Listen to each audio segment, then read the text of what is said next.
every desire of your life will be fulfilled today. ನಿಮ್ಮ ಜೀವನದ ಪ್ರತಿಯೊಂದು ಆಶೆಯು ನೆರವೇರುವುದು If ಇವತ್ತು. you do what I am telling you to do.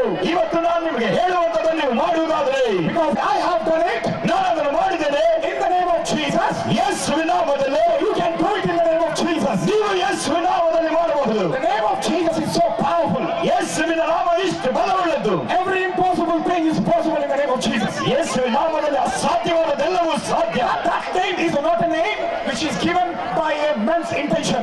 ಮನುಷ್ಯನ ಉದ್ದೇಶದಿಂದ ಕೊಡಲ್ಪಟ್ಟಿರುವಂತಹ ಹೆಸರು ಅದಲ್ಲ. It is a name which is spoken by angel. ಆ ಹೆಸರು ದೇವದೂತರುಗಳಿಂದ ಹೇಳಲ್ಪಟ್ಟಿದೆ. Angel said his name shall be Jesus. ದೇವದೂತರು ಹೇಳಿದ್ರು ಆತನ ಹೆಸರು ಯೇಸು ಎಂದು. The angel has revealed the powerful name of the Savior God, Jesus Christ. ಯೇಸು ಕ್ರಿಸ್ತನ ರಕ್ಷಕನು ಬಲವಂತನಾದ ದೇವರ ಹೆಸರನ್ನು ದೇವದೂತರು ಪ್ರಕಟಿಸಿದ್ದಾರೆ.